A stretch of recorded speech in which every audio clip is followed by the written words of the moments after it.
What you're about to hear is not just a tale of war, but a journey through mud, through fire, through the thoughts of a warrior who lived by the edge of a blade.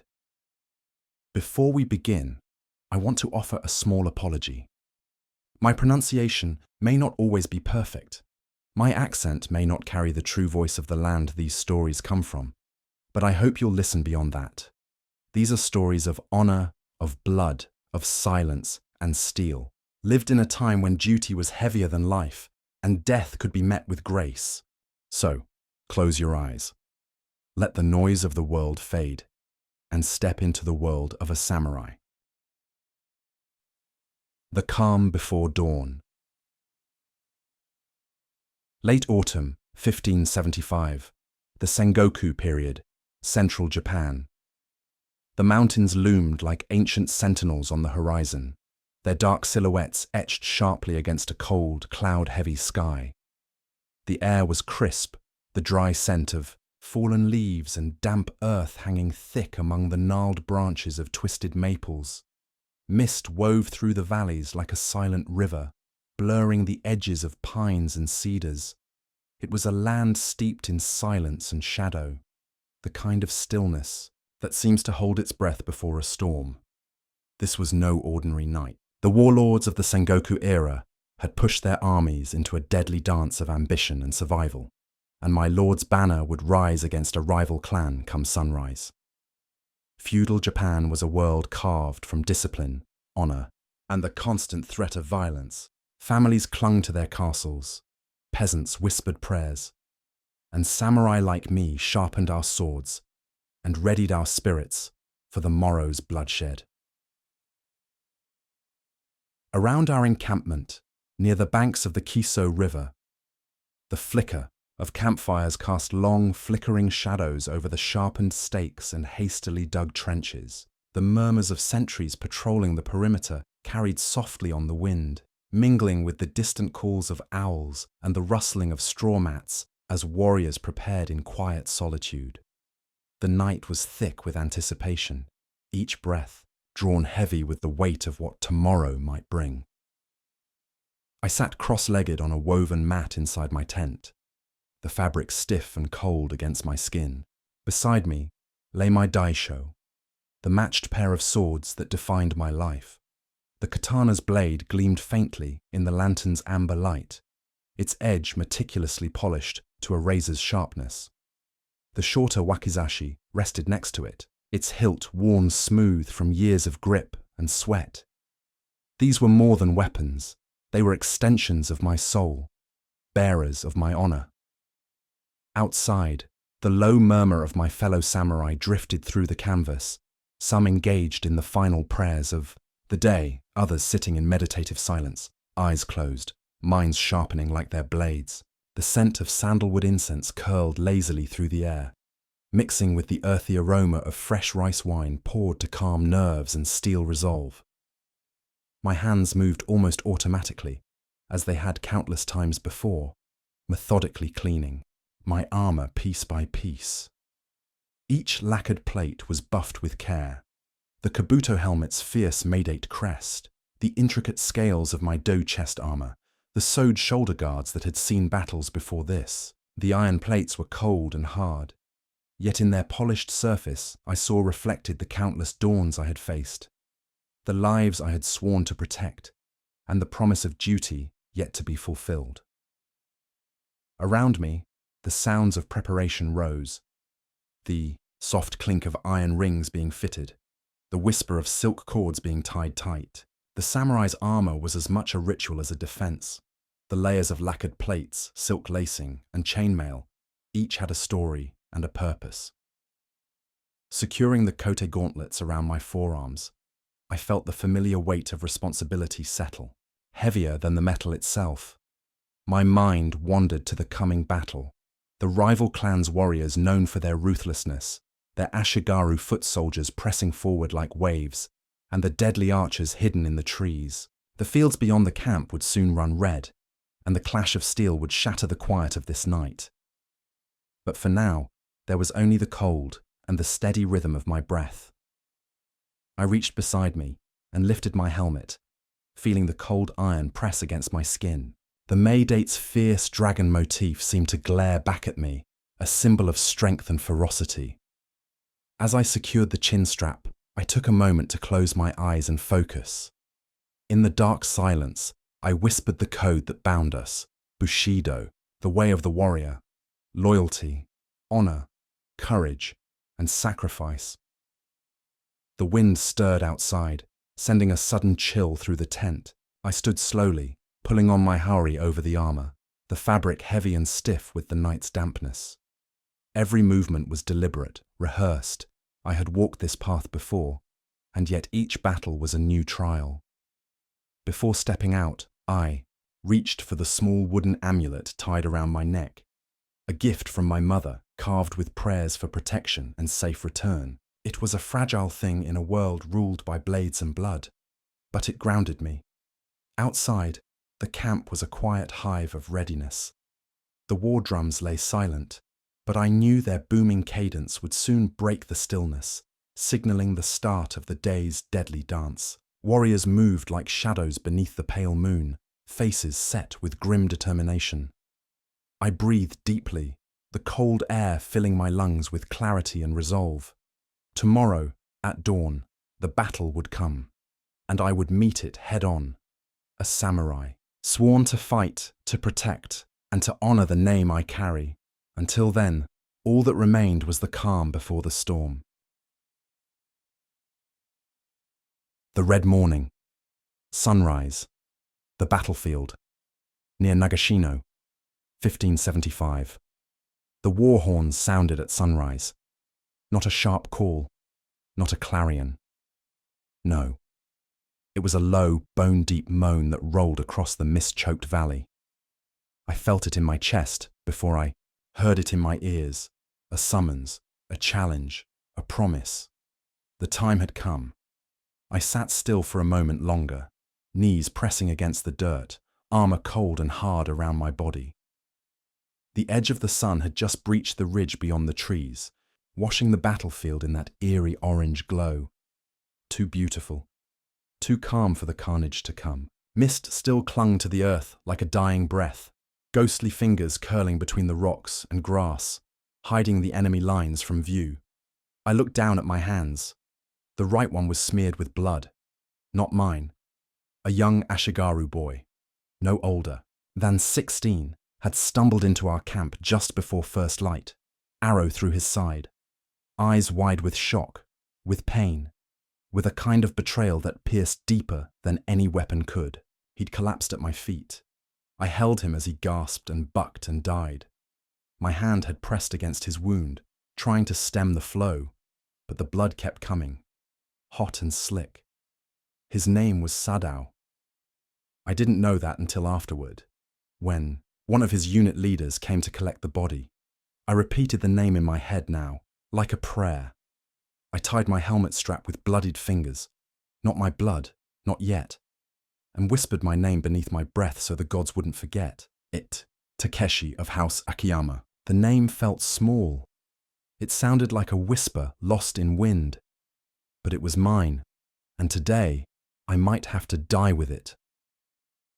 Around me, the camp was rising like a beast awakened.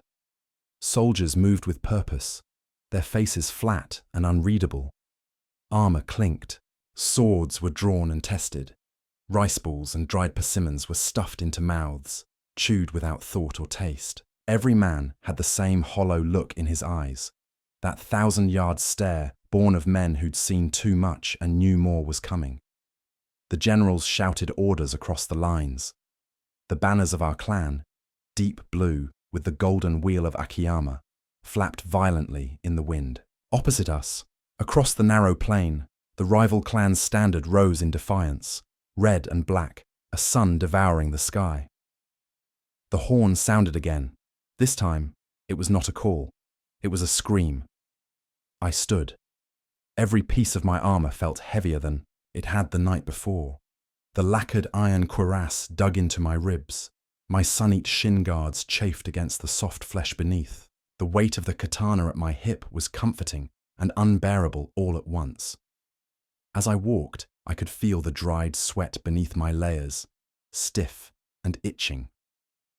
The scent of unwashed bodies, horse dung, steel, and the sickly sweetness of fear was thick in the air. We lined up in ranks just beyond the tree line, at the crest of a sloping hill. From there, we could see the clearing, the flat stretch of land where blood would spill. I glanced to my left. There was Nakamura, my oldest comrade. He had once saved my life by splitting a man's skull open with a single blow. He was kneeling, now, fingers tracing kanji into the dirt. A prayer maybe, or a name, or a curse. On my right, Shiro, barely 18, his eyes darting back and forth like a trapped animal. He would either find his courage soon or die without ever truly drawing breath. "Let them come to us," one of the officers barked. "We hold this ground or die where we stand. There is no third path." The earth began to shake. At first, I thought it was nerves, a tremor in my legs, but then the sound followed, the thunder of hooves, the crack of banners in the wind, the rhythmic pounding of 1,000 feet. Their charge. It came like an earthquake. The enemy surged from the mist like a living tide, mounted samurai, with gleaming blades, Ashigaru spear units, rows of archers behind them moving in unison. The first volley of arrows arced into the sky. I heard them before I saw them, a hiss, like a flock of birds screaming across the heavens. "Shields," someone roared. We raised them too late. A shaft buried itself in the man beside me. Through the throat, a wet crack as bones split and blood geysered. He fell without a sound. Another arrow pierced a helmet a few ranks ahead, the tip bursting out through an eye socket. Screams rose, and they did not stop. Then, steel met steel. They crashed into our lines like a tidal wave of death. The sound was unbearable. Blades clashed, men screamed, bones broke beneath the weight of falling bodies. I saw Nakamura cleave a rider from his horse, the man's head twisting at an impossible angle as he hit the ground. I didn't have time to think. An enemy samurai came at me, his face hidden behind a demon-faced Menpo mask. His blade sang through the air, and I barely brought my katana up in time to parry. The impact rattled my bones. He pressed hard, snarling beneath the mask. I twisted, caught his knee with my foot, and slammed my elbow into his throat. He stumbled, and I didn't hesitate. My sword cut across his belly. The resistance was sudden, soft flesh, then something harder, and then warmth sprayed my hands. He gurgled, falling to his knees, clutching at the mess of red spilling from his armor. Moved on. There was no time to watch, no time to grieve. Blood was everywhere. On my blade, my face, soaking the ground beneath us. I slipped, almost fell, caught myself on a dying man's shoulder. He looked up at me with eyes already glassy, mouthing something I couldn't hear. Another rider came. I ducked low, his spear grazing my shoulder, then came up under his horse's flank, driving my sword through muscle and bone. The beast screamed, toppled, crushed its rider. I turned to find Shiro. He was gone. Just gone.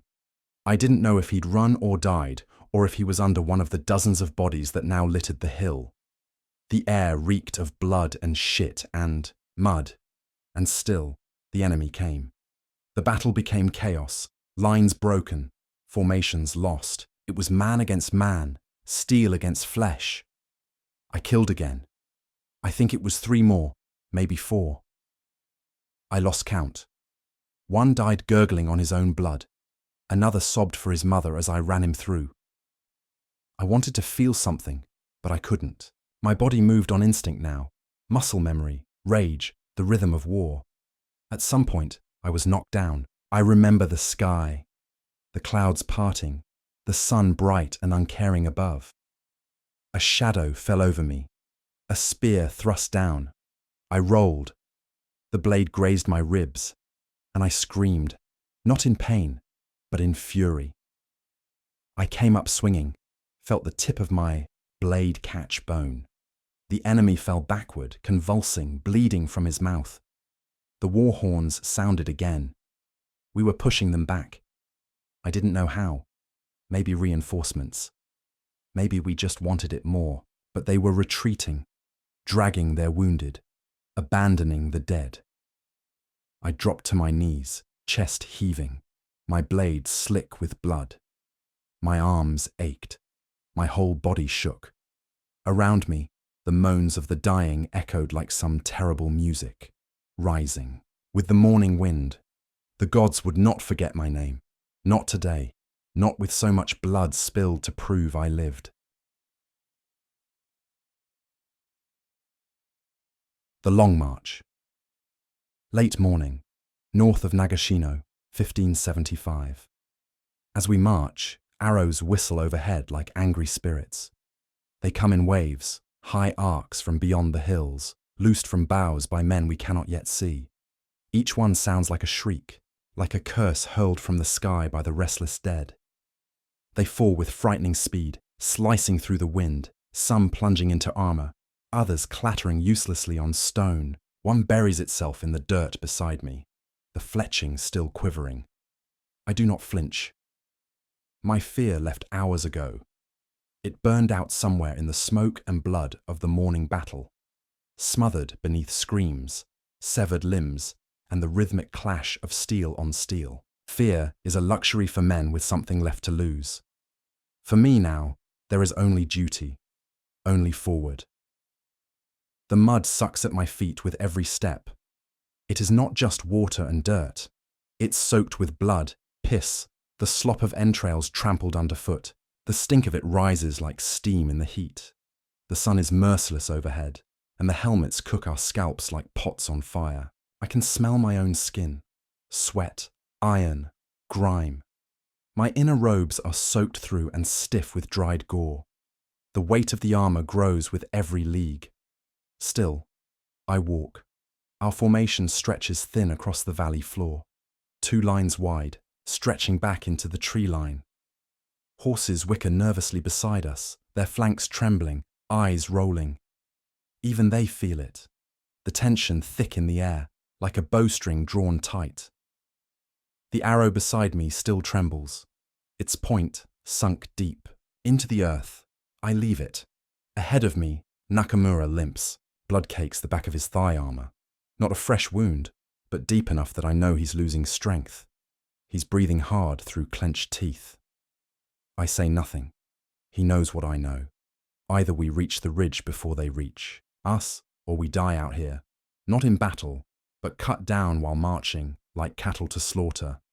Somewhere behind me, a man groans and collapses. His comrade curses and tries to pull him up, but the officer barks an order. Leave him. He slows the line. We all hear it. We all keep moving. I used to think there was something sacred about war, something noble. I thought it was ceremony, honor, poetry, written in steel. But there's nothing poetic about a man coughing up pieces of his own lung as he begs to be carried. Nothing sacred about a body broken and left behind like spoiled meat. We pass burned villages.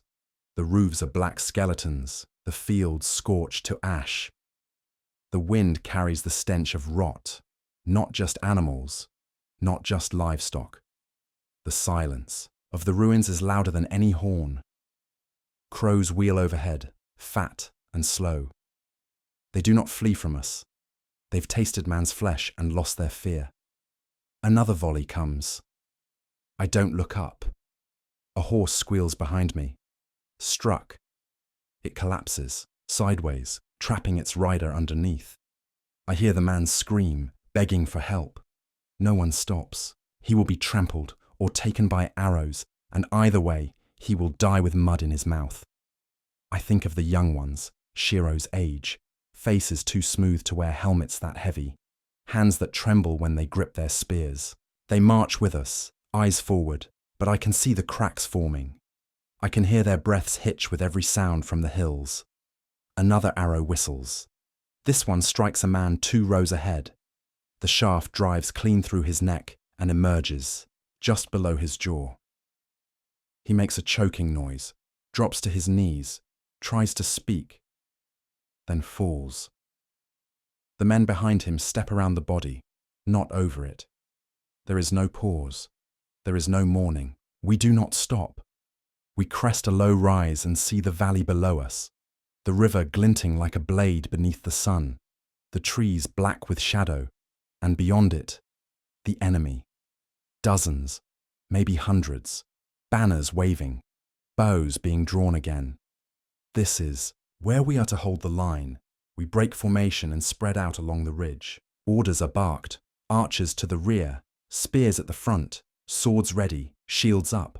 I kneel behind a pile of stones, digging my heels into the soft earth, breathing through my teeth. My mouth tastes of metal. Nakamura drops beside me. He's pale now, sweating. "You'll live," I mutter. He grunts. Not the first time I've bled out on a hill. I smile despite myself. There is no time for banter, no time for anything but readiness. I draw my katana slowly. The steel catches the sun and reflects it like a mirror.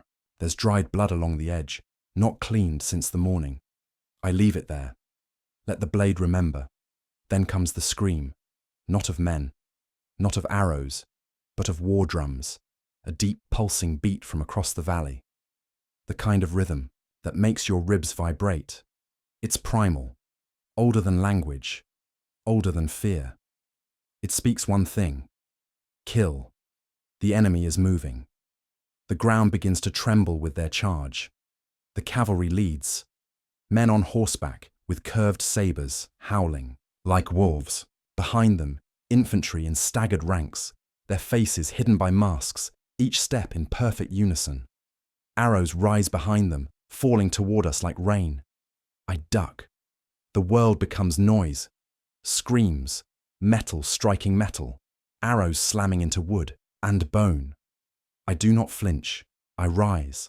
I step into place, and when the first of them reaches the base of the ridge, screaming, blade raised, I meet him with mine. The steel hits bone. He collapses. I move on. There is no room for fear, no room for thought, only motion, only instinct, strike, block, parry, kill. Every breath I take is a victory, every heartbeat a defiance of fate. My vision narrows, to faces, to weapons, to the blood-slick mud beneath my feet. This is no longer a march. This is slaughter, and I do not flinch. Not today. Not with so much blood spilled to prove I lived.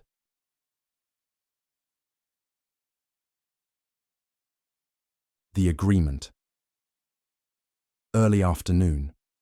Hillside near Mikatagahara, 1575.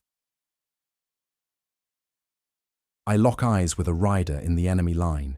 He's still across the field, sitting tall atop a dark chestnut horse that snorts and stamps at the churned-up soil. His armor gleams, lacquered black with red cords, the crest of his clan curved like horns above his brow. His helmet is elegant, deliberate. Every line of his posture speaks of control, of centuries of blood remembering how to carry itself. He sees me. I see. Him. He nods. It is the smallest thing, the downward flick of a helmeted head, but it lands like a weight in my chest. I nod back. There is no hate here, no rage, only the quiet agreement that one of us must die with dignity. He breaks from the line, spurs his horse forward. The wind lifts his cloak behind him like a tattered flag. The other soldiers part around, him as he rides, and somehow in this chaos, they know this is not their fight. I take a step forward, sword in hand. The world narrows to a tunnel. The shouts, the drums, the clash of steel around me, they vanish as if someone had dunked the world underwater. This is something older than the war. This is not about territory or generals or lords. This is about two men, two swords, and the silence between them. He rides with grace, not fast, not charging like a madman, but steady, as if time itself has slowed to honor this ritual. His horse's hooves strike the ground in rhythm, a 4-beat drum counting down the end of one life. I walk to meet him. I do not run. My legs are sore. My right shoulder aches from a blocked spear. My left side is damp with another man's blood, sprayed across me when I took him through the ribs. But I do not limp. I will not let him see weakness. We stop 10 paces apart. He dismounts in one smooth motion. The horse steps back, trained well. The man removes his helmet, setting it gently on the ground. He has a face weathered by sun and war. His beard is short, neatly trimmed. There are lines around his mouth and eyes, the kind carved by years of squinting into sunlight and smiling rarely. I remove my helmet too. I want him to see my face when he kills me, or when I kill him. There is a moment, just a breath, where we stand in perfect stillness. No words. None are needed. Then, like lightning, we move. He draws first. His katana arcing upward like a glint of sun off a lake. I meet him halfway, blades crashing together with a sound like thunder-splitting stone. The impact shudders down my bones. My hands go numb, but I grip tighter. We separate, circle. He feints left, strikes right. I parry, barely. The edge of his sword kisses the iron of my shoulder plate and scrapes off in a shower of sparks. Again, we clash. The world fades.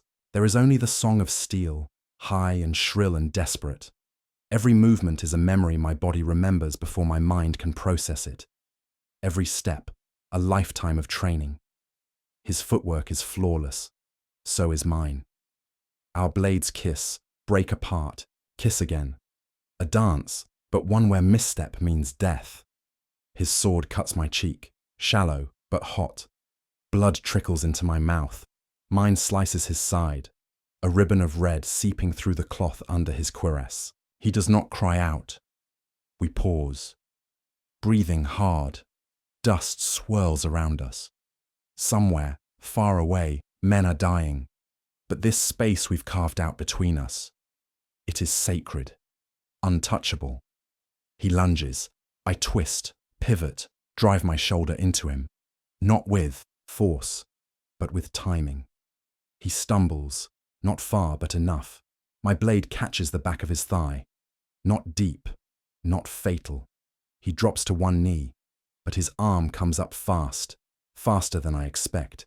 He swings upward, nearly catching my gut. I leap back, stumble, barely recover. My foot slips in blood-slick mud. He rises, panting now, eyes sharper than before. We are equal. No, not quite. He is better, but I am more desperate. Another charge, this one wild, a flurry of slashes. I retreat, block, parry. My arms burn, my wrists scream. But I hold. He overcommits. Just for a moment. And that's all I need. I strike. My blade bites deep into his ribs. He gasps, staggers backward, dropping to both knees now. His sword clatters into the dirt beside him. I stand over him. He looks up. There is no fear in his eyes. Only peace. He nods again, this time slower. Permission. I hesitate. My hands tremble, not from fear, from sorrow.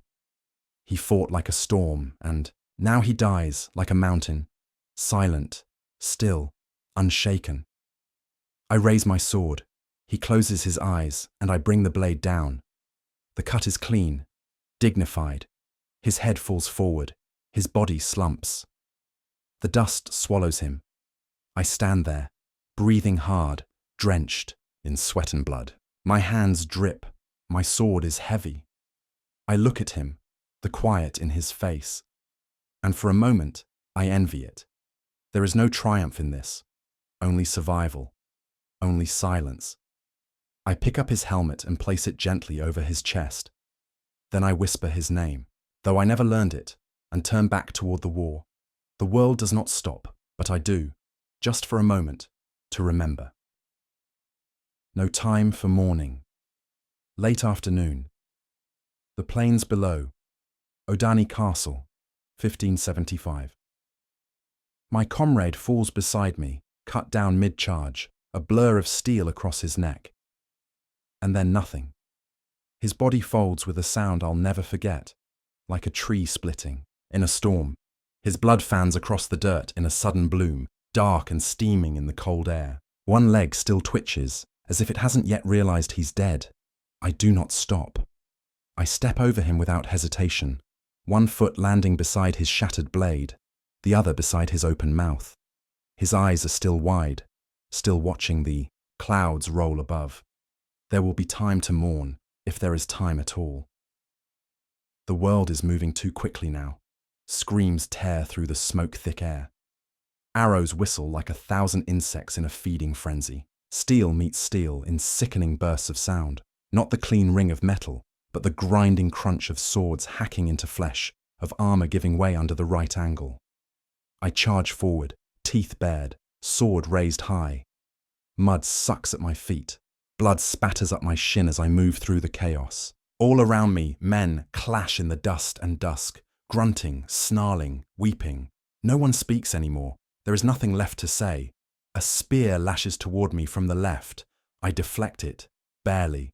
The haft snaps under my counter and the man holding it stumbles. I do not give him the chance to recover. My blade slides between his collarbone and chest plate. A brief resistance, then warmth. He chokes once and drops.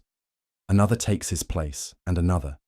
This is what war becomes, a tunnel of motion, of decision, of instinct and survival. There is no strategy here, no grand design, only the immediacy of death. One mistake, one hesitation, and you're gone. Like him, the one I stepped over. Jin. His name was Jin. He was my friend. We once drank together by the banks of the Kiso River. He taught me to carve my family crest into wood. He told me he wanted to raise falcons after the war. His laugh was coarse, but real. The kind that warmed cold nights. He is gone now, and I have no time to grieve him. Another scream. This one mine. I swing low, slicing through the calf of a warrior in red. He falls with a howl, dropping his naginata. I stomp on his hand before he can retrieve it and bury my sword in his throat. More come. They always do. My arms are numb. My shoulder bleeds. Again, the old wound reopened by some stray blow. My fingers ache around the hilt. I cannot tell if the blood soaking my sleeves is mine anymore. But I keep going. We press forward. Our line, ragged and wheezing, surges like a dying wave against the enemy. Bodies pile behind us. Some groan. Others are still. The ground is so thick with blood and soil it feels like wading through meat. Then I see it, the banner of the Asakura, flapping amid the storm of arrows. Their general is still on his horse, shouting orders I can't hear, surrounded by his elite guard. We are close now, too close for them to retreat. Our captain screams. From behind me, a wordless, ragged cry. We answer with steel. I run, sword ready, eyes locked on the gap in their defense. A rider breaks from their side, racing toward me. He is fast. His blade glints red. There is no time to think. I dive to the right, roll in the mud, feel the ground quake beneath me as the horse thunders past. I rise, slick with dirt, and slash across the rider's back as he passes. A lucky strike. His armor splits, and he tumbles from the saddle, limp. I turn, looking for the next target. But all I see is carnage. Smoke hangs low over the field like a second sky. Flames lick the edges of abandoned banners. Horses scream, panicked and riderless, trampling the wounded. The stink of burnt flesh, of torn entrails and wet iron fills my nostrils. It clings to the back of my throat. We are losing men faster than we can advance, but still, we push. I see another brother fall. This one struck by 3 arrows at once. He drops like a puppet with its strings cut, face first into the muck. No one even looks down. Another beside me takes a blow to the stomach. He doubles over, retching blood, and collapses at my feet. I don't stop. There is no room for grief. Here, only resolve, only momentum, only survival. We reach the final line. Their guard steps forward. Tall men in gleaming black, faces hidden behind snarling masks. They are death-given form. I raise my sword and charge, screaming Jin's name, this time, not for mourning, for memory, for meaning. The blades clash, the world burns, and still, I fight. Buried in the body. Twilight, scorched fields. North of Sawayama, 1573. My sword catches in bone, deep, lodged somewhere between shoulder and neck. The man had turned at the last moment, and instead of a clean slice, my blade struck crooked. He's still breathing. A wet gasp escapes his lips, just one, and then his body spasms violently, hands reaching up to paw at the steel embedded in him. I twist hard, teeth clenched, but it's jammed deep. I can feel it, the jagged notch of collarbone or spine holding the blade like a vice. There's no time to be delicate. I plant a foot on his chest and wrench backward with all the strength left in my arms. The sword tears free with a sound like thick roots being ripped from wet earth. Blood sprays across my face, hot and fast, and for a moment, I'm blind. It stings my eyes, clings to my skin, sticky and thick, as if trying to pull me down with him. He gurgles one final time, then stillness. I stagger back, wiping my eyes with a sleeve already soaked to the wrist. The cloth smears more than it cleans. My vision returns in a red haze. I glance at the blade, the edges chipped, a notch halfway down the fuller. Bone does that. No matter, I press forward. The field is hell, the kind of hell we were taught about in temple scrolls, but never truly believed until we stepped into it.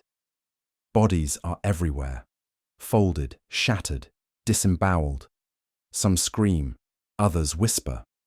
Many are already silent. The dirt beneath my feet is no longer dirt, but a thick, lumpy paste of flesh, mud, and blood.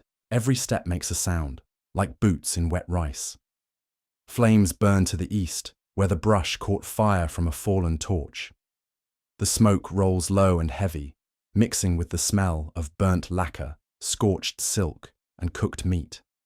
Men are dying, in piles now, not lines, stacked by the will of chaos, limbs tangled like driftwood. I pass one who is crawling, gut trailing behind him like a tail. His face is young, too young. He reaches toward me with trembling fingers, mouth moving. No words, just sound. I don't stop. I can't. If I stop, I become him. We're closing in on the enemy's final perimeter, a hastily formed barricade of shields, broken carts, and desperate men. They're outnumbered now, but not out of fight. A man fights hardest when he knows death is close. I see it in their eyes. Not fear, but the wild clarity of cornered beasts. A spear lunges toward me. I knock it aside and drive my shoulder into the man behind it. He stumbles, and I follow through with the blade, driving it up under his ribs into the heart. He spasms. I yank the sword free before it catches again. I've learned.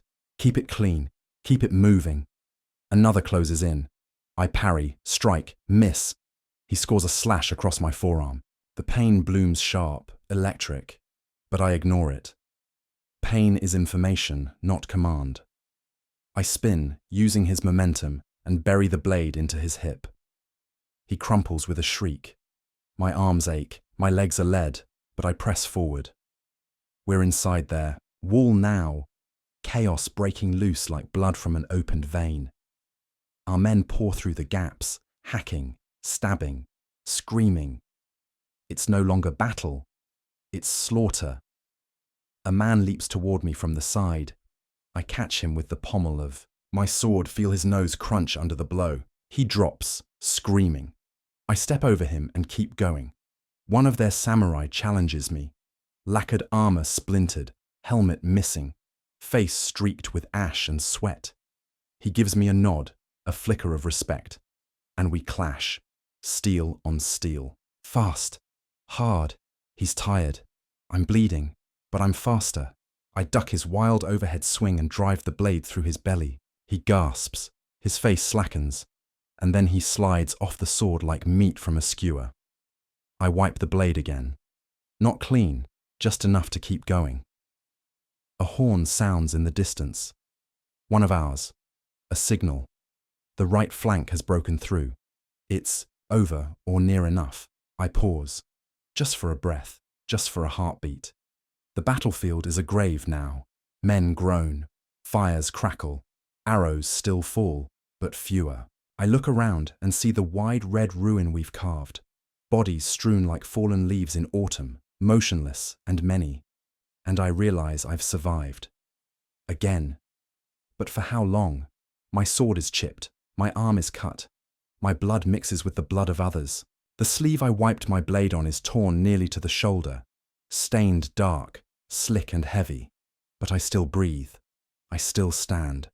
And so I press forward, into the dying firelight, into the ruin of men, into the last act of this endless, senseless play. There will be more. There is always more. But for now, there is only the weight of the sword in my hand, and the bone it will meet next. The forest burns. The battlefield. Near Nagashino, 1575. The arrow screamed through the sky like a curse hurled by the gods. I only glimpsed it for a moment, a sliver of orange flame tearing overhead, before it struck the tall pine at the edge of the clearing. The impact was dull, almost harmless sounding, like the soft thump of a body falling into dirt. But then came the breathless second that followed, the hiss, the crackle, and then the tree erupted into fire. It didn't burn slowly. It bloomed. The pitch inside the trunk must have been thick as blood. Flames burst out of the bark like it had been holding them in all this time, waiting. Within moments, the fire had devoured the branches, licking upward like a dragon waking from 100-year slumber. A gasp rippled across the battlefield. We all saw it, samurai, ashigaru, horsemen, locked in that moment between sword strokes. We turned, if only for a heartbeat, toward that towering inferno that now lit the edges of the forest, like the gates of Jigoku itself had swung wide open. The flames painted the trees in violent orange, shadows dancing like demons across the trunks. Smoke curled and bled into the sky, thick and black, trailing into the heavens like a funeral banner for the dying. The underworld was watching. No, the underworld was hungry.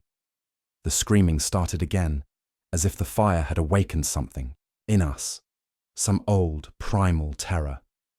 The enemy regrouped, surging from their fractured line, renewed by desperation.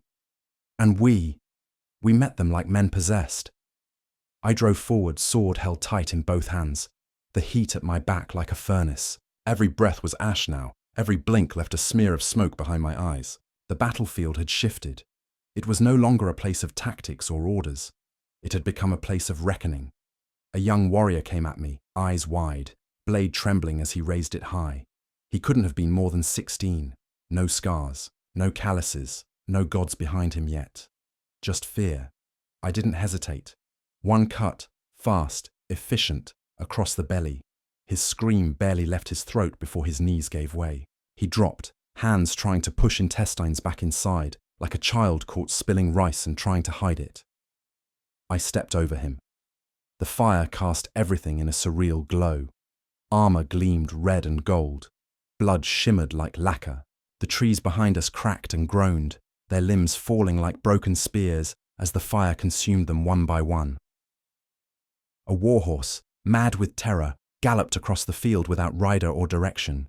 Its mane was ablaze. Its screams did not sound like those of a beast. They sounded human, mortal, cursed. To the west, the enemy tried to retreat toward the forest. Fools. The flames had already spread across the underbrush. I watched one man disappear into the smoke, only to come back moments later on fire, arms windmilling, his body flaring like oiled parchment.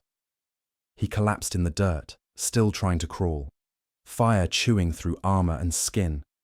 No arrows came. Now, the archers could no longer see their targets. The field was smoke and shadow and howling. We fought by instinct, blade meeting blade in the dark, guided only by breath, by sound, by the sting of steel against flesh. A warrior slammed into me from the side, both of us rolling in the mud. His hands closed around my throat, screaming, something in a dialect I barely understood. I drove a knee into his ribs, hard. Something cracked. I seized a stone from the ground and brought it down on his head, again and again, until the screaming stopped. I stood, drenched in mud and blood and ash. My sword had slipped from my hand. I found it again by the leg of a fallen comrade, bent, awkwardly backward. His eyes stared up at me, wide open, reflecting the fire like tiny mirrors. I whispered a prayer as I pulled the blade free from beside him. The flames were closing in now. The smoke made every breath a punishment. My chest burned with each inhale, but the enemy was broken. Their line had scattered. Some still fought, cornered, snarling like wolves. Others fled, weapons abandoned, trampling over their own dead. I caught one running and cut him down from behind. There is no honor in mercy, today. Not with the forest alight and death pouring through the trees like a tide. Behind me, the pine that first caught fire groaned and then split down the middle. The crack was deafening, like thunder splitting the earth. It fell with a roar, crushing the bodies beneath it, and sending a burst of heat and embers across the clearing. The underworld had opened its jaws, and now it swallowed the dead. I pressed forward, not because I wanted to, but because there was no backward anymore. The battlefield had become a narrow corridor between fire and slaughter, and the only escape was through the heart of it. We were no longer men. We were remnants. Flakes of burning ash drifted down like snow. My skin stung with each touch. The world glowed orange and red and black, and above it all, the wind carried the sounds of steel and sorrow and souls being weighed. I tightened the grip on my blade, my knuckles raw beneath the blood and soot, and I walked into the fire. The boy with the trembling sword. Hillside overlooking the battlefield, Nagashino, 1575. He was standing alone. In the chaos, in the thunder of hooves and shrieks of dying men, in the smoke that curled like serpents through the air, there he was, a stillness at the center of a storm. Barely more than a boy. His armor didn't fit. Too loose at the shoulders, too tight at the waist. Hand-me-down plates lashed with fraying cords. The crest on his helmet was crooked, tilting like it. No longer had the strength to stand proud. His sword, thin and narrow, wavered in his grip. His knuckles were white, his wrists shaking. He couldn't have been more than 14. I stopped, just for a breath. My boots were soaked in mud and blood, the weight of battle clinging to every part of me. I was panting through gritted teeth, lungs aching from smoke. My hands, numb, cut, burned, still gripped my sword with mechanical certainty. The edge was notched from too many bones. My forearms ached from too many strikes blocked, too many cuts made. The boy looked at me. He didn't shout, didn't charge. He stood there, sword raised in both hands like he'd practiced in some village square. I imagined an old man behind, him once, guiding his arms with weathered fingers, telling him, "Hold it high, keep your feet apart, strike clean, strike quick, and don't hesitate." But there was hesitation in him now. I could see it in his eyes. Wide, rimmed with tears, blood spattered across his cheek like war paint. He was trying to be a samurai. He was trying to be brave. But this wasn't a training yard. This was hell. Behind him, the battlefield burned. Men screamed. Horses fell. The banners of his clan sagged in the smoke, shredded by arrows and fire. There would be no reinforcements, no heroic last stand. He was a candle left in a typhoon. I took one step forward. He flinched, not visibly, no twitch of the body. But something in his eyes broke. I could feel it. A child's instinct buried beneath lacquer and steel. He wanted to run. He wanted to scream.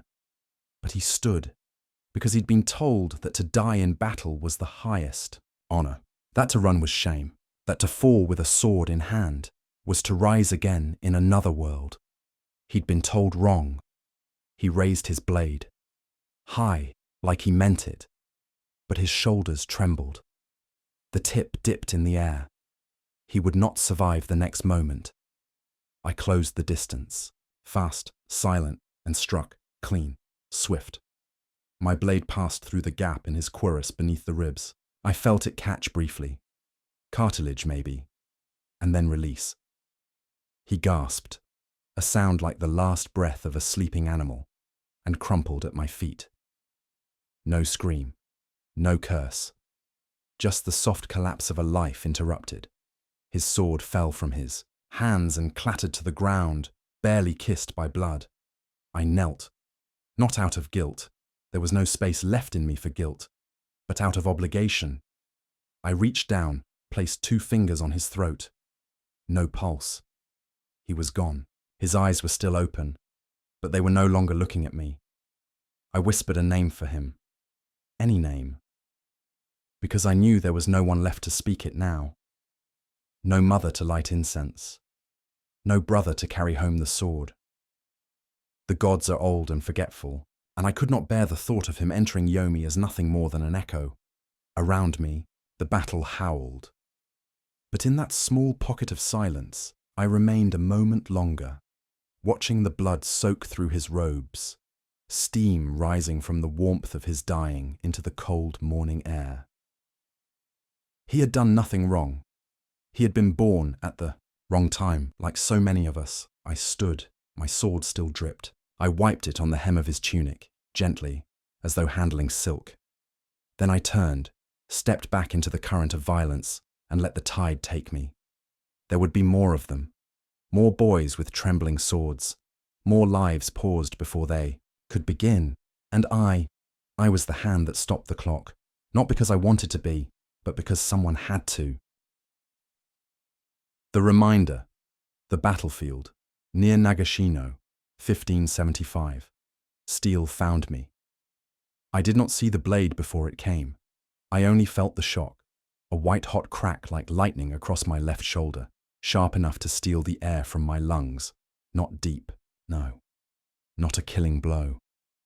Just a kiss of steel, shallow but searing, slicing through cloth and skin with the ease of a brushstroke on parchment. But it was enough. Enough to remind me that I was still alive. Barely. I staggered back, feet slipping. In the churned earth beneath me, soil saturated with blood, the ground slick and uncertain. My left arm screamed in protest as I raised it, and my fingers briefly failed me. I clenched my teeth and grunted, a guttural sound drowned by the clangor of battle. My grip nearly loosened, but I forced it shut around the hilt of my sword. I would not drop it. I could not. To drop my blade now would be to die. The man who struck me, a spearman with a crooked eye and a tattered sash, was already turning for another swing. His yari gleamed red with someone else's blood. He jabbed again, fast and low, hoping to skewer my belly and finish it. I twisted. Pain bloomed like fire in my shoulder, but I moved just enough. The spearhead scraped along my armor and missed the soft spot beneath the ribs. I stepped in, closing the gap. My sword, heavy in my dominant hand, moved with muscle memory more than thought. I brought it down hard, a diagonal slash that opened the spearman from clavicle to hip. He folded inward like wet paper. I stood over him, chest heaving, blood dripping from the tip of my blade. My shoulder throbbed in time with my heartbeat, each pulse sending a wave of nausea up my neck. The cut wasn't fatal, but it had gone through enough to sting like fire. I glanced down and saw it, a crimson stain spreading from beneath the plates of my armor, soaking into the fabric wraps below. I pressed my free hand to it and winced, warm, wet, not gushing, but insistent. A steady bleed. I didn't have time to bind it. Around me, the world was collapsing in steel and smoke. The clamor of battle was no longer chaotic. It had become a rhythm, a grim and steady cadence that moved like a heartbeat. Steel on steel. A cry. A grunt. The thump of bodies. Then silence. Then again. And again. The air stank of blood and burnt flesh. Ash drifted down from somewhere. Maybe from the burning tree line. Maybe from the village behind us. It coated the battlefield like black snow. My lungs ached with every breath I drew, the smoke sticking to the inside of my throat like resin. I saw one of our men, Tadashi, I think, go down in the mud a few paces away, a blade buried in his spine. No time to help him. No time to grieve. I moved forward, favoring my right side. Every step sent a jolt through my shoulder. The pain sharpened my senses, made me hyper-aware of everything. The hiss of an arrow in flight, the glint of sunlight off a blade, the tremble in my knees that I could not afford to admit. But the pain also grounded me. There was something sacred in it, a brutal kind of clarity. I was alive, and the world was reminding me whether I wanted to be or not. I clenched my jaw and pressed on. A horse screamed somewhere beyond the haze. The line was breaking. Ours or theirs, I couldn't tell. The banners were hard to see now, half torn, mud-soaked, hanging limp. The sounds of the wounded grew louder than the sounds of the clash. The battlefield was changing, shifting. I stumbled as I ducked a wild swing, using the momentum to drive my sword upward through the soft underside of a helmet. My arm burned with the effort. I yanked the blade free with a grunt, blood spraying across my face, warm and wet like summer rain. I blinked it away. Somewhere I heard a war horn, low, drawn out, mournful. A signal maybe, a retreat, or a call for reinforcement. It didn't matter.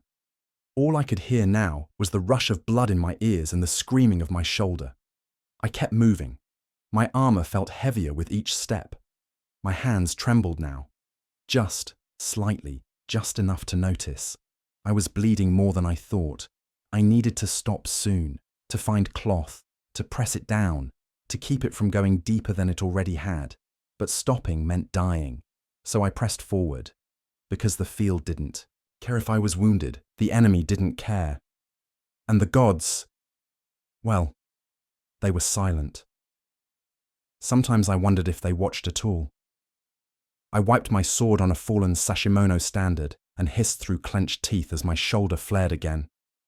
I could feel blood trickling down my side, soaking into my waist wraps, warm and steady like a stream that would eventually run dry. Still, I moved, because I was still alive, and as long as I was, the killing would not stop. Only a weapon, dense forest edge, 1575, mud, blood, and sweat soak into my armor until I am no longer man or samurai, only a weapon wearing a name, and even that name feels distant now. I cannot remember when the sky last changed. It has been grey for hours, or days, painted with the smoke of smouldering trees and burning men. The air itself is thick enough to drink. When I breathe, it tastes of iron, ash, and exhaustion. The rain has come and gone in intervals, never enough to cleanse the filth from my skin, only to churn the battlefield into a sucking pit of mud. It clings to everything. The ground drinks blood and gives back sludge. My sandals gave up hours ago, torn loose in some forgotten charge. Now, every step is a squelch, every movement a burden. I can feel the waterlogged weight of my foot wraps clinging like dead flesh. My armor, once lacquered, proud, shining in the crest of my clan, is now unrecognizable. The silk cords are torn and dangling. The breastplate is dented and streaked with gore. My left shoulder guard hangs by a single tie, swinging with each breath like a broken wing. The mon, the family sigil I was once so proud to wear, is hidden under a film of blood so thick I can no longer make out its shape. Some of the blood is mine. Most of it is not. My hands are raw, cracked and swollen around the hilt of my sword. The grip leather has soaked through and turned black, slick with whatever seeped from the last man I cut down. I can no longer feel the edge of my blade, only the vibration in my bones when steel meets steel, when bone breaks, when muscle gives way. There is no ceremony left in my strikes. No art, no rhythm, only necessity, only instinct. I move like an animal now, hunched, teeth clenched, vision narrow, ears ringing. My breath hisses between grit-covered lips. I can feel the dried blood that's caked beneath my eyes, the film of grime thick enough to weigh down my face. My hair is soaked to my scalp, twisted into knots, matted with sweat and streaked with crimson. I haven't blinked in what feels like hours. I am no longer aware of my comrades. I know they are near, dying or killing, perhaps both. I can hear their cries, sometimes their screams, other times, nothing at all. It has become impossible to tell who is friend and who is foe unless they are directly in front of me. And even then, there's a moment of doubt. Faces are coated in the same filth. Eyes burn the same. Only the crests help. If they haven't been blackened, ripped, or buried under a corpse, I have stepped over men I knew as brothers, not out of cruelty, not out of indifference, but because stopping would mean joining them. Their hands grasped at my legs as I passed, pleading or reaching for the living out of habit. I could not help them. I cannot help myself. There is no time.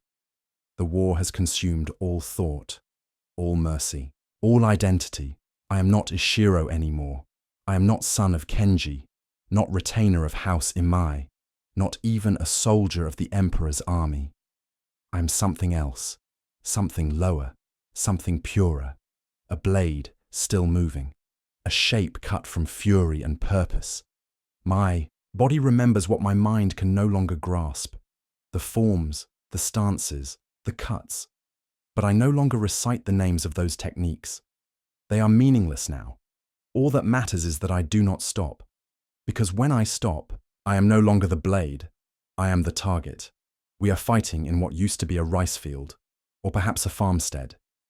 Now, it is nothing but ruin, a field of corpses and broken things.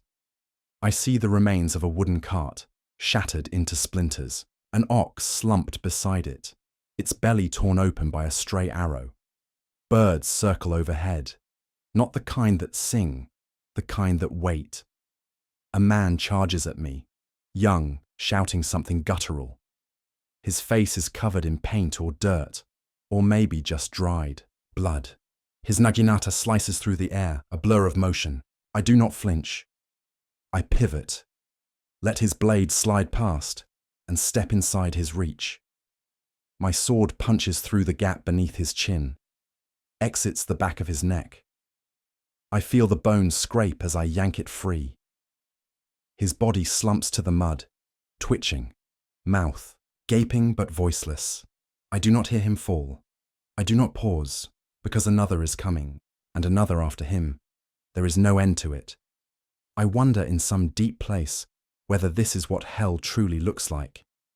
Not fire, not devils, but endless killing. No final death, no salvation.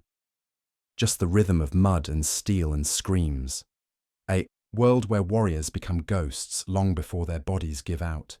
Somewhere nearby, a man wails, a long cracking cry that echoes through the field. He is dying, or mad, or both. I keep moving. A part of me mourns, but that part is buried under layers of blood and rot. I have not cried. I cannot. My body has forgotten how. My tears dried hours ago, burned away by sweat and smoke and fury. The last time I spoke aloud, I think I was praying. I no longer remember the words. I only remember my name, Ishiro, and the way I whispered it before dawn, so the gods would not forget me. But even that name feels worn now, rubbed smooth by repetition, lost beneath the weight of death. What am I now? A body wrapped in broken steel, a hand clenching a sword, a weapon wearing a name, and as long as I still move, that name will be remembered, not by the gods, not by history, but by the steel I bury in the hearts of my enemies. The Lie of Victory. Hillside, Nagashino, 1575. My lord is wounded. I see him fall from across the churned battlefield, his silhouette vanishing behind a wall of clashing steel and shrieking men. One moment he is atop his horse, banner trailing like fire through smoke. The next, he is gone, swallowed by chaos. A lance took him, I think. The rider who struck him was trampled seconds later, but the damage had been done. I break formation, sprinting through the crush of bodies, past the dead and the dying. Someone swings at me. I don't even see who, but the blade glances off my pauldron. I stagger, keep running. I find him beneath the body of his horse, pinned, blood staining his side in a spreading bloom. His helmet has rolled away. His face is pale, eyes unfocused, mouth twitching like he's trying to call out but cannot find the breath. "My lord," I whisper, crouching low. He does not answer. With a grunt, I heave the horse's corpse off him, or at least enough to slide him out from under. His armor grates against the mud, heavy as stone. My fingers fumble for a grip under his arms, slipping against the blood. His head lolls back, lips parting with a soft groan. We are exposed here. No protection but the fallen. Behind us, the shield. Wall groans and holds. Our line is bending, flexing. Not broken, not yet. I grit my teeth and drag him toward it, foot by dragging foot, ignoring the scream in my shoulder, the fire lancing through my thighs. Arrows hiss overhead. One thuds into the mud inches from my hand. Another buries itself in the corpse of a nearby soldier with a wet thunk. Still, I drag him. A young warrior sees me. A boy from our village, his helmet too large for his head, blood streaking down his cheek. He rushes over, helps shoulder that's weight. Together, we haul our lord toward the shield wall, slipping in blood and excrement. "Make room!" I shout. Two men shift just wide enough for us to squeeze behind them, into the belly of the phalanx. We collapse into the mire, surrounded by knees and boots. The wall above us, a jagged horizon of interlocked shields and snarling steel. My lord coughs. His lips are blue. Blood bubbles at the corner of his mouth. I tear open his cuirass and find the wound, high in the ribs, near the lung. The steel has sliced deep, but not wide. There's a chance, a thin one, but it's fading with every heartbeat. He opens his eyes. "Still with us, my lord," I say, forcing a smile. His gaze is glassy. How bad?" "Clean wound," I lie, already pressing cloth against it. "You'll be back on your feet by sunset." He tries to laugh, but it comes out as a wet cough. His hand clutches mine, trembling, cold. "Is it lost?" He whispers. I look over the wall. The enemy surges again. Another charge, another wave of screaming fury. Our men are barely holding, knees bent, spears braced against the mud. Some are already pulling back. Others hesitate, waiting for a command that will not come. But I don't let him see that. I lean close. I wipe the blood from his lips. I speak, softly, like I might to a child or a dying animal. "No," I say. "The tide will turn. Reinforcements are coming from the ridge. We just need to hold." He nods, barely. His eyes slip shut. I do not believe my words. I do not believe the ridge holds anything but vultures. But he must believe, because men rally around him. Because his voice, even now, carries weight that mine never will. Because if he falls, truly falls, the line will follow. So I cradle him behind the shields and shout his name to the men still standing. I tell them he fights on. I tell them he watches, that his courage burns in each of us, and I watch the lie take shape. They roar, they press forward, and for a moment, a breath, the line holds. I look down at my lord. His lips twitch in a ghost of a smile. His hand tightens around mine. He believes me, and for that, I will kill 10 more men before the sun sets. I will bury my doubt in their hearts. Because that's what we are now. Not men, not even samurai. Just lies given shape. Just hope carved into steel. And hope, like steel, must be sharpened in blood. The silence between storms. In the mists of battle, 1575. The war drum pounds, a steady heartbeat driving us forward, a thunder in the chest of every man who wears armor and carries steel. The rhythm is our pulse, our call to madness and glory. With each heavy strike, I feel it reverberate through my bones, a summons from the gods themselves, urging us on. But then, suddenly, the beat breaks. A heavy, cruel crack shatters the rhythm. The drumstick snaps, flying from the drummer's grasp, and clattering to the blood-soaked earth. In that instant, the battlefield falls into a hollow silence. The world holds its breath. I freeze mid-stride, eyes narrowing. Behind me, my comrades halt, as if the broken drumbeat sucked the breath from their lungs. Before me, the enemy falters too. Their swords pause in mid-swing. Their horses stop snorting. The flutter of their banners stills. For a moment, the clash of metal and screams vanishes, replaced by a sound more terrible than war itself, the absence of sound. Time bends. I can hear the wet slap of blood dripping from a fresh wound to the ground, can smell the coppery bite of spilled life on the wind. I can feel my own heart thudding in my chest like a wild drum. It is a pause pregnant with everything: fear, doubt, the bitter question of who will be last to fall. Then, the silence fractures, like glass underfoot. A scream tears through the air, raw and wild. Steel clashes. Horses rear and scream. Men yell and charge, voices merging into a terrible chorus of rage and desperation.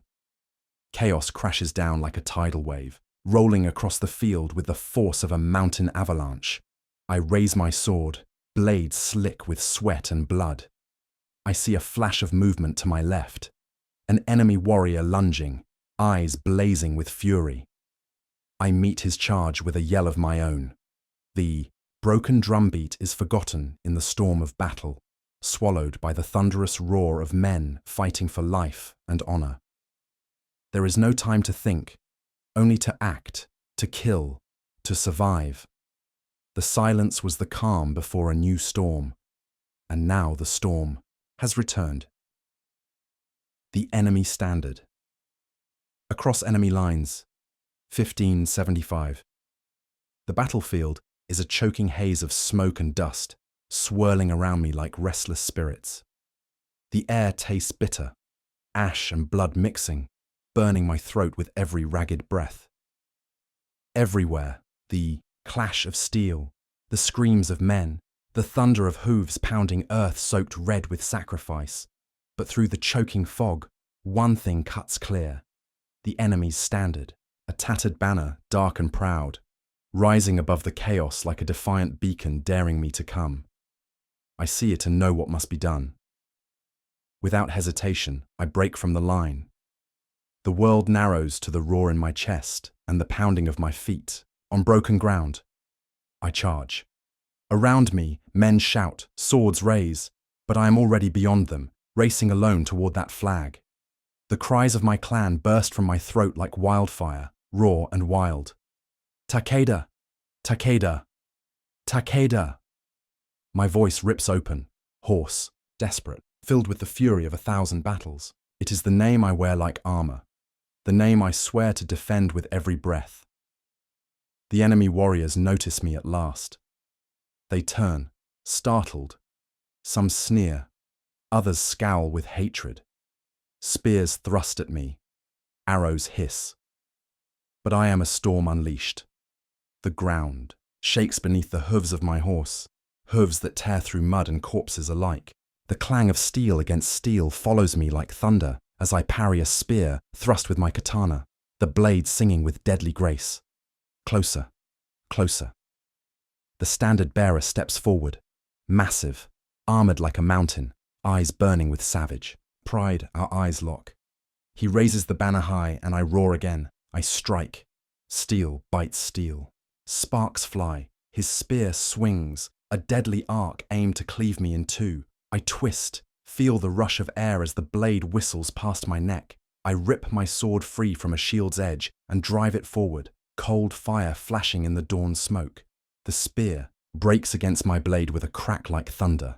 I press the attack, heart pounding so loud I swear the earth shakes. His armor groans, dented and cracked. With a final furious strike, I cut through his defense. Steel finds flesh. He falls, the banner slipping from his grasp. I catch it mid-fall, heart roaring with victory and rage. The enemy's proud standard is mine. I lift it, high, voice ragged but unbroken. Takeda! Takeda! Takeda! The battlefield trembles at the sound. The fight is far from over. But this moment belongs to me and to my clan. Nightfall's quiet reckoning. Back in the center of the battlefield, 1575. By the time night falls, the world has become a twisted graveyard. I kneel in the midst of it all, surrounded by the broken bodies of men who were once warriors like me, now silent and still beneath a sky bruised purple and black. The air is thick with smoke, the scent of burning wood and flesh curling in the cold night like a malevolent fog. Flickers of flame dance against the dark, casting grotesque shadows that twist and writhe like restless spirits. Around me, the ground is churned to mud, sticky with blood and sweat, scattered with shards of shattered armor and shattered lives. Sword lies heavy across my lap.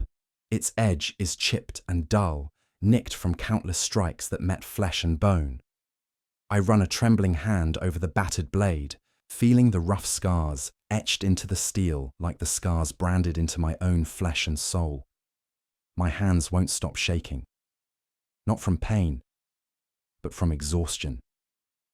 Adrenaline slowly bleeding away to leave only the raw weight of what I've endured. My armor is dented and stained, my helmet cracked where a glancing blow struck, but my head still sits atop my shoulders, my eyes still searching the shadows. The silence is broken only by the crackle of flames and the occasional groan from a wounded man somewhere in the dark. But I am still breathing. Each ragged inhale is a small victory carved out of the chaos, a defiant refusal to surrender to death's cold grasp. I close my eyes briefly and whisper my name into the night, an offering to the gods, a reminder that I'm still here, still a man, still a samurai. Pain thrums in my shoulder where steel found me, a steady reminder that I am fragile and mortal. But despite it all, despite the blood, the loss, the endless storm of violence, I am alive. Alive. And that is enough. For tonight, tomorrow will bring more battle, more blood, more fury. But for now, in the heart of this broken battlefield, surrounded by death and flame, I am still breathing, and that is victory enough. The mercy in the midst of madness. The blood-soaked battlefield. 1575. The battle's fury has spent itself, but the air still trembles with echoes, moans of the wounded, the distant crackle of dying fires, the hollow thud of bodies settling into final rest. Amidst the wreckage, I move carefully, each step weighted with exhaustion and a gnawing weariness. The ground is littered with fallen warriors, enemies and allies alike, indistinguishable now beneath the grime and blood. Then, through the haze and smoke, I see movement, a slight twitch, a shallow breath. I kneel beside the figure, heart hammering. A young enemy soldier, his armor torn, face pale and streaked with dirt and sweat. His eyes flutter open, wild with pain and fear. I study him. The tremble of his hands, the shallow rise and fall of his chest.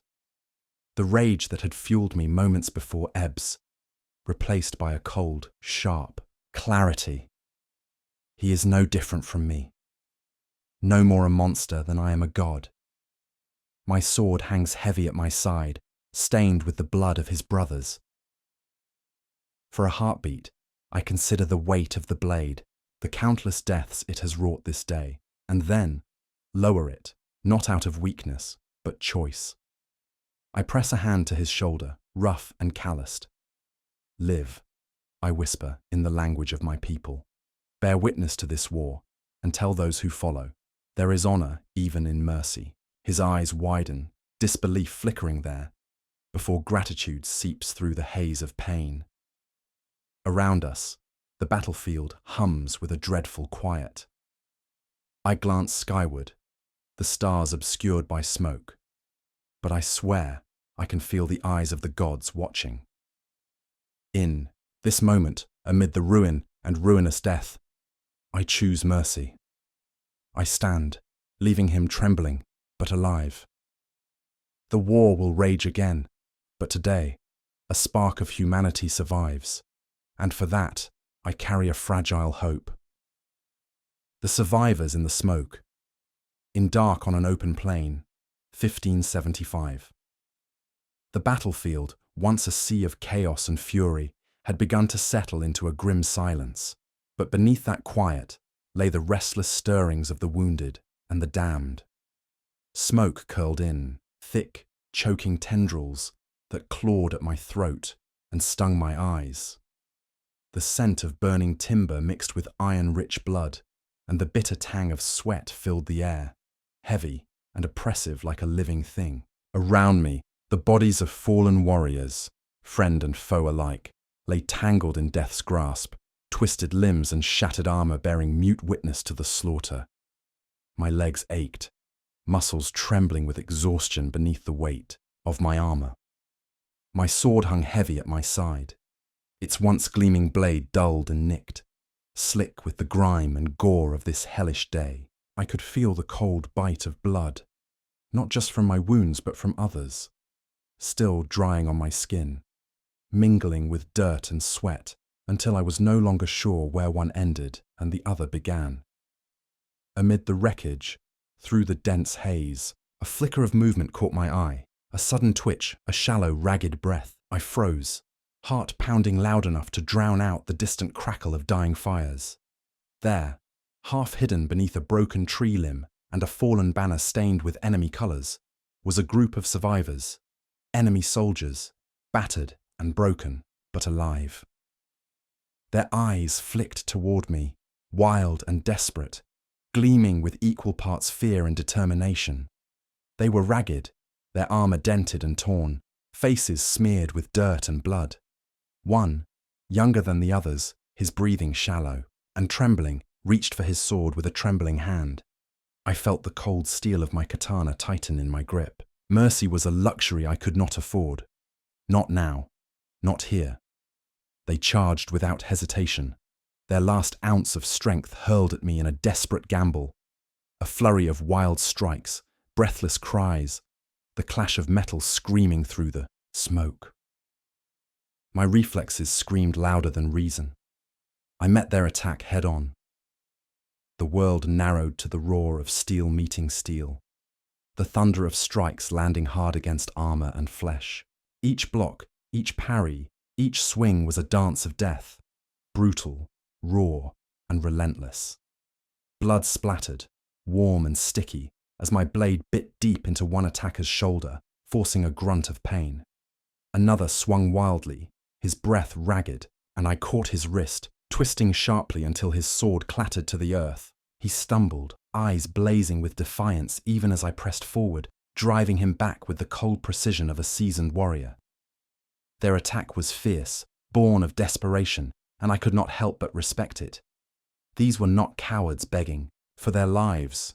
They were fighters, willing to meet death with steel in hand. Their courage burned fiercely even in the shadow of defeat. It reminded me of my own oath, the code of Bushido that demanded honor above all else, even in the face of oblivion. I stepped through the smoke and blood, my breaths ragged but steady. The clash of blades continued until the last enemy fell silent beneath my sword. They fought like men who had chosen death over dishonor, and though I took their lives, a deep respect settled in my chest, a solemn acknowledgement of their courage. Around me, the battlefield was still drenched in flame and shadow. The fires ate at the edges of the forest, sending sparks spiraling upward like fiery ghosts, while the groans of the wounded echoed faintly beneath the hush of nightfall.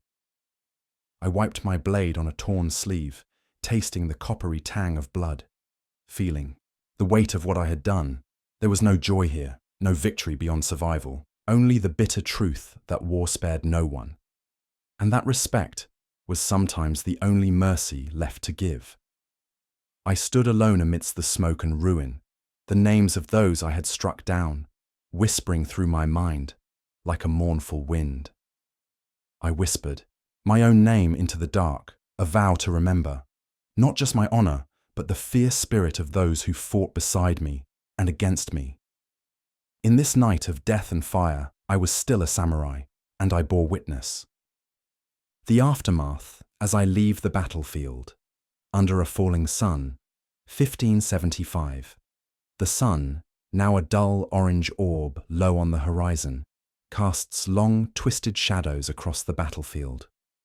What was once a roaring sea of steel and fire has quieted to a graveyard, strewn with bodies, shattered weapons, and the broken remnants of a war that will stain the earth forever. Each step I take away from the front line sinks into the churned mud, sticky with blood and soaked through with the rain from last night's storm. The air hangs heavy, thick with the metallic taste of iron and the bitter scent of smoke that curls lazily from still-burning embers scattered among splintered trees. I pause, my breath ragged, feeling the relentless ache of battle settle deep into my bones. My armor, once polished and proud, is now a patchwork of dents, splatters, and dark stains that feel as much like chains as protection. Every scratch and scar on my helmet is a story, a narrow escape, a desperate parry, a moment, suspended between life and death. The leather straps that hold my gear together are frayed, the knots soaked with sweat and something darker, fear, perhaps, or resolve.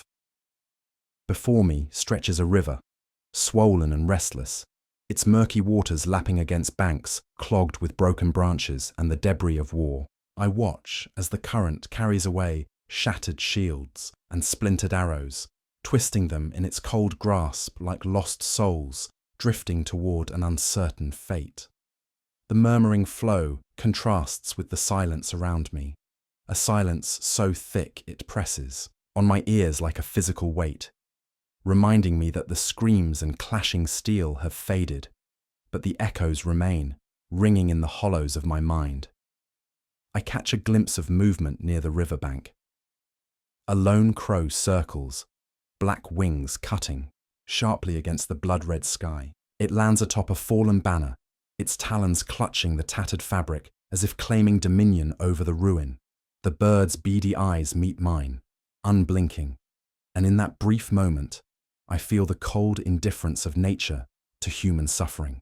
The crow cares not for victory or defeat, honor or shame. It cares only for survival and the promise of the next meal. Further on, among the shattered trees, I see a cluster of abandoned helmets, half buried in mud and leaves, silent sentinels to those who wore them. Some are cracked, others dented deeply, as if a violent blow struck down the men beneath them. I kneel beside one, brushing the dirt away with trembling fingers. The lacquered surface is chipped, but the clan crest remains, faded, but defiantly visible.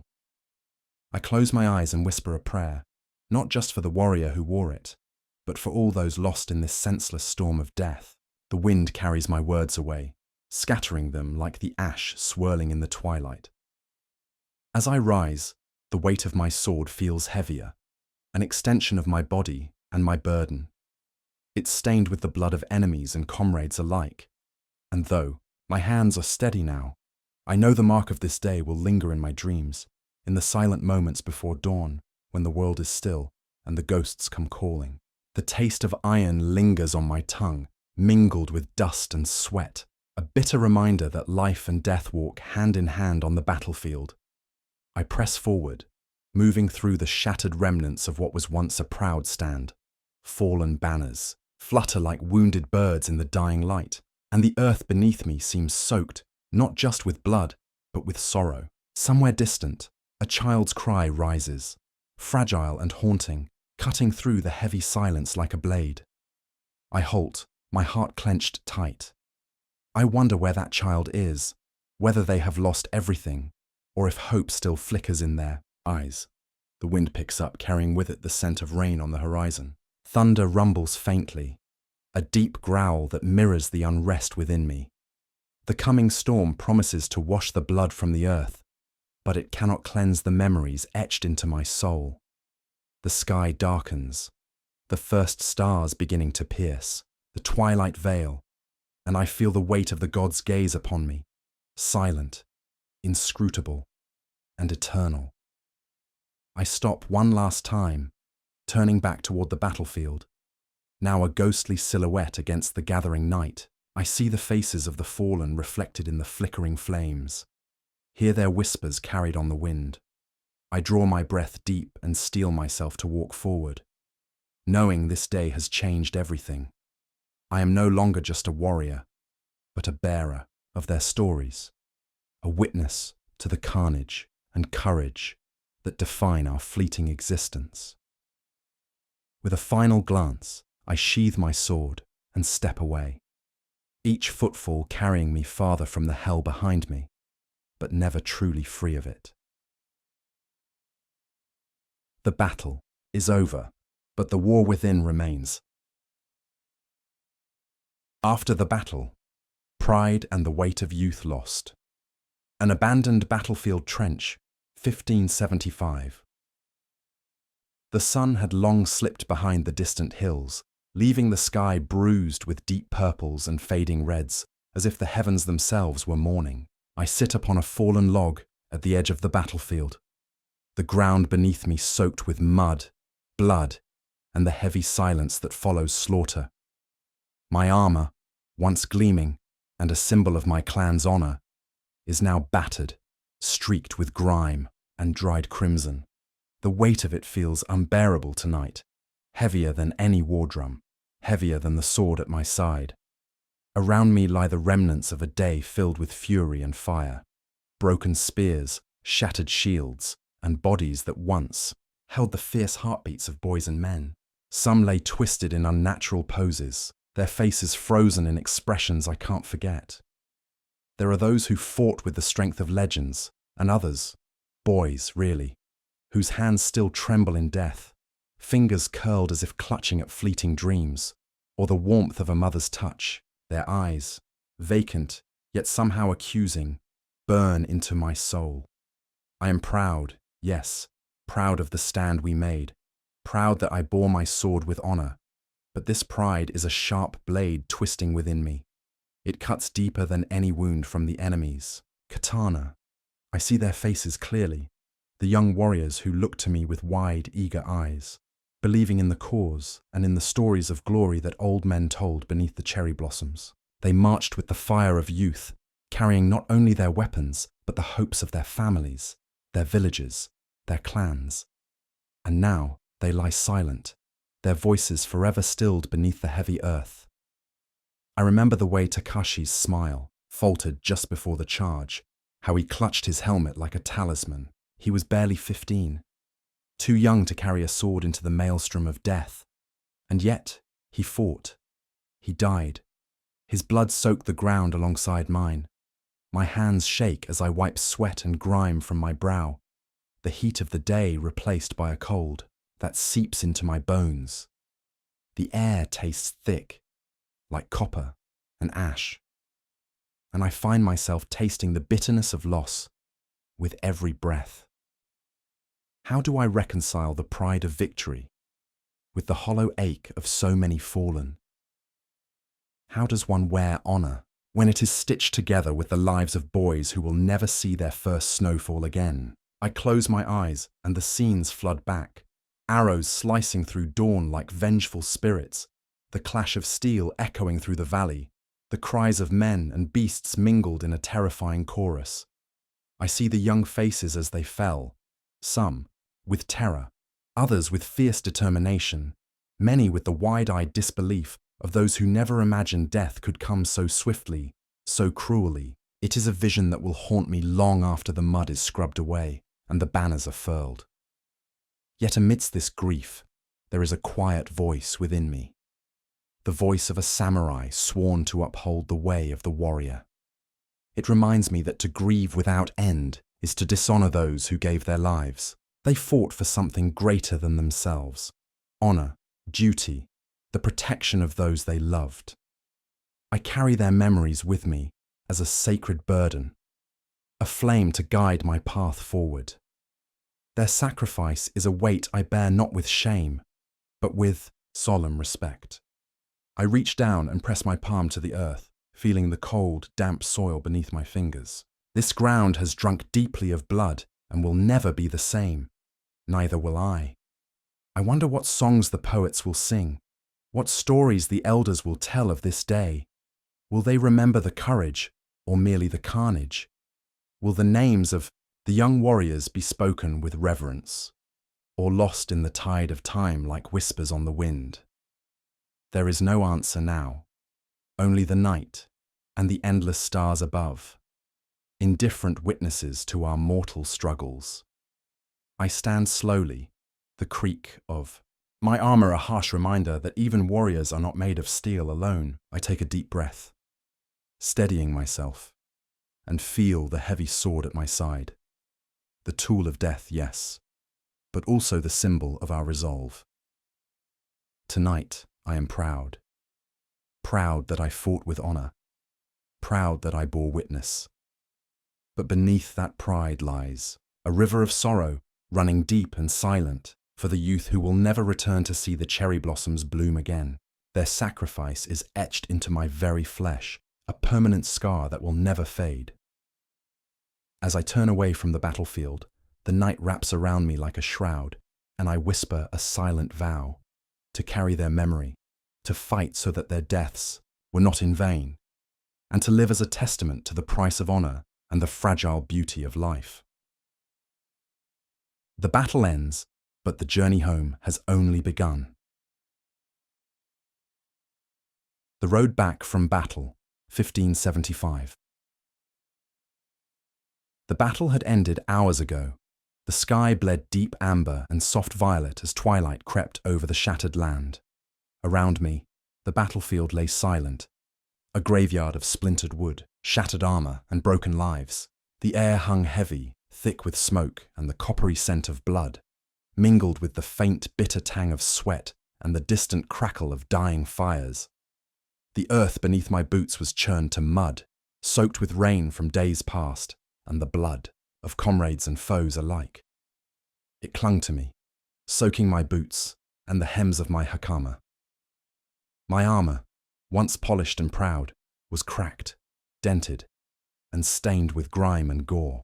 The helmet I removed moments ago still felt cold, like the weight of a world too heavy to bear. I moved slowly, my limbs aching with exhaustion so deep it seemed to stretch into my bones. Every step felt like dragging a chain, every breath a labor. My hands trembled, fingers stiff from gripping my sword for hours that stretched like days. But it was not just the physical pain that held me hostage. No. It was the weight of the silence, the terrible emptiness left behind by the roar of battle. The thunder of war was gone, replaced by a haunting stillness that screamed louder than any clash of steel. Around me, the faces of the fallen emerged from the shadows, young warriors who had laughed, joked, and dreamed just hours before. I saw the bright eyes of a boy no older than 15, frozen mid-charge, his hand still gripping a shattered spear. A seasoned soldier lay face down in the mud, his once proud banner crushed beneath him. There were those whose faces were twisted in terror, others calm, as if they'd accepted death's embrace. The lines between friend and foe blurred in the dimming light. Each body was a story ended too soon, a thread ripped from the great tapestry of life. I stooped to press my palm to the earth, feeling the cold wetness soak through my glove. The ground was slick beneath my fingers, uneven with the marks of hooves and boots trampled by the dance of death. For a moment, I closed my eyes, willing the ghosts to rest, willing the horrors to fade like mist at dawn. But they would not. They would linger, living shadows in the corners of my mind, reminders of the price we paid for honor. As I stood, a bitter wind whispered through the broken trees, carrying with it the faint, mournful cries of those left behind, the women and children who would wake tomorrow to the absence of their sons, brothers, fathers. My heart tightened with a hollow ache. What words could comfort them? What solace could I offer? None. Only silence and the promise to carry their sacrifice forward. The journey home stretched ahead, long and uncertain. My horse had been lost, in the fray, stolen by death or panic. I was left with only my feet and the fading strength of a warrior who had given all but not enough. Each step away from the battlefield was a step into the unknown, back to the world of peace and light, but also grief and ghosts. I felt the sword at my side, battered but still whole, a companion through the chaos. It was a tool of death, yes, but also a symbol of my vow to live, to remember, to honor, to survive. The road was dark now, and the first stars began to pierce the sky, tiny fires flickering against the vast, endless night. I breathed in the cold air, letting it fill the empty spaces inside me, steadying my shaking hands. A part of me longed for rest, for oblivion, but another burned with the fierce flame of duty. The way of the samurai was not just to fight, but to endure. I am alive. But at what cost? And how many more will not walk this path with me? The answers lie ahead, somewhere beyond the horizon, past the shadows of war and into the uncertain dawn of tomorrow. Getting ready to sleep. Back in the temple, 1575. The sun had long disappeared beyond the jagged horizon, leaving behind a twilight so deep it seemed to swallow the world whole. The stars had begun to prick the velvet sky, distant and cold, indifferent to the suffering that clung to the earth beneath them. Around me, the camp lay quiet except for the occasional rustle of tents and the low murmur of weary voices. The battle was over, but the night held its own kind of war, a war against exhaustion, pain, and the restless mind. I moved slowly, each step deliberate, as though the weight of every movement could anchor me against the storm inside. My armor, so rigid and unyielding by day, now felt like a prison. The plates pinched at my shoulders, the cords chafed my skin raw beneath the dirt and dried blood. With deliberate care, I began the slow process of shedding it, a ritual I had performed countless times, yet tonight every motion was heavy with weariness. The clink of iron and leather echoed in the stillness, a harsh reminder of the violence I had survived. The first strap came loose, then another, and finally the chest plate was lifted away, revealing skin mottled with grime and bruises that throbbed with every heartbeat. I ran my fingers over the marks, the jagged lines of a blade's kiss, the angry swell of a fresh wound oozing dark rivulets. My breath hitched at the sting, but I pressed on, washing my hands in a nearby basin of cold water, the chill a brief shock that cleared my mind. The water tasted faintly metallic, but it was life itself, a small reprieve. I reached for the kimono. Beneath the armor, its faded silk cool and rough against my battered flesh. Folding it over my legs, I sank slowly onto the rough-hewn mat inside my tent. The fabric creaked softly under me, a fragile comfort after the chaos of the day. I pulled a worn cloth from my pack, my only pillow, and rested my head, closing my eyes to the world. But sleep would not come so easily. The echoes of battle still clawed at the edges of my mind. The cries of the fallen, the clash of steel, the sickening thud of bodies meeting earth. I could see their faces, young warriors whose futures had been stolen, eyes wide with terror or resolve. I saw my comrades, brave and fierce, now still and silent beneath blankets of mud and blood. The weight of their sacrifice pressed down on me, a crushing reminder that I had survived where they had not. I whispered a prayer to the kami, asking for strength and forgiveness, for the courage to face the dawn. My fingers traced the worn leather of my daisho, the pair of swords that had been both shield and curse. The katana gleamed faintly in the firelight outside, a cold reminder of the duty that bound me. I had wielded it with honor, but also with the knowledge that every strike brought death closer, not just to others, but to myself. Outside the tent, the campfire sputtered and cracked, casting flickering shadows that danced like ghosts against the canvas. The scent of burning pine mingled with the sharp tang of sweat and smoke, a smell I would carry with me long after the battle's memory faded. A quiet voice rose in the distance, a fellow samurai reciting the names of the dead, his tone steady but laced with sorrow. I let the words wash over me, a bitter lullaby that offered no comfort but demanded remembrance. I adjusted my sitting position, mindful of the soreness that had settled in my back and legs. The wounds itched, a cruel reminder that rest was both needed and impossible. My mind drifted to the family waiting in the village, faces blurred by distance but etched into my heart. Would they see me again? Would my name be spoken with pride or mourning? The uncertainty gnawed at me like a persistent wolf. In the stillness, the smallest sounds seemed magnified, the rustling of silk, the soft scrape of wood settling, the distant howl of a lone wolf marking the boundary between war and wilderness. My breathing slowed, becoming shallow and measured as I fought the tide of exhaustion. Finally, I laid my head down, the rough cloth scratchy against my cheek but better than nothing. My last conscious thought was a vow, to rise again with the sun, to carry the honor of my fallen brothers, to walk the path of the samurai until my breath left me. Sleep claimed me at last, a fragile shroud wrapping around a body and soul battered, but unbroken, and in that darkness I found a fleeting peace, a moment's respite before the storm would come again.